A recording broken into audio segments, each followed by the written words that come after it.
Assalomu alaykum, hurmatli obunachilar, hurmatli yurtdoshlar. Oqshom Xiva tumani 30-son maktab bo'yicha qo'ygan videomni bugun o'chirishga majbur bo'ldim. Nechun desangizlar, shu men murojaat etgan ona Rossiyadan turib, dim ko'p telefon urib iltimos etgani uchun o'chirdim. Lekin evazini video yuborasiz dedim. Ana shu muammongiz hal bo'lganligi bo'yicha video tashiysiz ki o'chiraman dedim. Yaxshi deb yubordi. Yine hemen narsa hal bo'ldi, hamma narsa ochiq oydinlashdi, gerekli yerlar borib o'rgandilar, boshqa etdilar, ish qilib, bolajonlar endi darsa bemalol kirishlari mumkin. Hech qanday remont puli so'ralmaydi. Keyingi masalaga o'tsak, keyingi masalada shirkatlar bo'yicha ham ko'p savol bergansizlar murojaatda.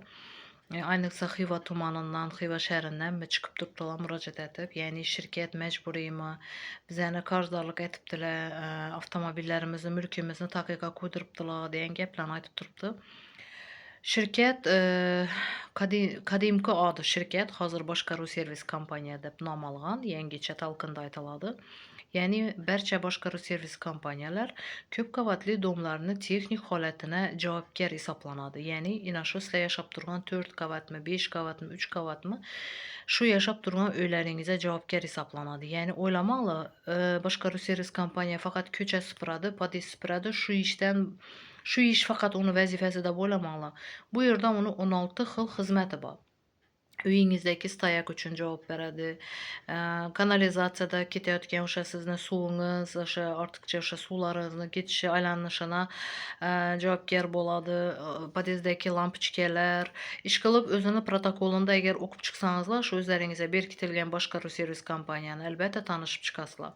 Shuning uchun biza to'lamaymiz, biza majbur emasmiz degan gaplar u menimcha to'g'ri kelmaydi. O'sha prezidentni qarorlari bor, Vazirlar Mahkamasini shu ayniqsa shu qurilish vazirligida hozir yangicha metodlarda texnik holatni saqlash bo'yicha ish olib borilyapti. 581-qarorni o'qib chiqishlaringiz mumkin. Boshqa qarorlar bor, shunga doir qarorlar bor, o'qib chiqishlaringiz mumkin. Keyin fikrlaringiz o'zgaradi. Shirkat hech ish etmaydi degan gap bu yolg'on gap. Bu yolg'on gap. Chunki men qariyb mana 3 yil bo'ldi. Shirkat, ya'ni boshqaruv servis kompaniyalar orasida ishlab yuribman. Ularning ish faoliyati bilan ham tanishman, hammasini ko'rib yuribman. Siz to'laganingiz bilan qo'shningiz to'lamasa, masalan, pod'ezdda 25 odam yashasadan faqatgina 5 tasi to'lasa, shirkatning moddiy bazasi qayerdan bo'ladi sizlarga xizmat ko'rsatish uchun? Shu tarafini ham o'ylanglar. Domdagi qarzdorliklar, debitor qarzdorliklar qancha million so'mni tashkil etadi. Sizlar shu taraflarini xabaringiz yo'q. Faqatgina talabingiz shirkat ishlamadi, shirkat bir oddiy bo'lmag'ur bir masalalarni ko'tarib chiqasizlar. Shirkat pod'ezdni yuvmadi, shirkat pod'ezd yuvishga majbur emas. Shirkat faqat birinchi qavatni supurib chiqadi. Faqatgina birinchi qavatni supurib chiqadi. Unda ham grafik bo'yicha ketadi. Har kun supurmaydi. Grafik bo'yicha berkitilgan vaqtda supuradi. Tevarak atrofni supuradi, hududlardagi o'sha yotgan chiqindilarni tozalaydi. O'sha yashil makon uchun javob beradi, ya'ni sug'oradi o'shani. O'ziga berkitilgan ishlarni qiladi. U sizlarning eshigingizni parokinacha borib supurib, polini yuvishga majbur emas. Verini o'zlaringizga tasdiqlar. Shirkat faqat ona shu birinchi qavatdagi pod'ezdning holatiga tozalik kiritadi. Ana shu narsalar esingizdan chiqmasin. Men to'lamayman, prokuraturaga bordim, ichki ishlarga bordim deganingizni foydasi yo'q. Men majburmiz to'lashga.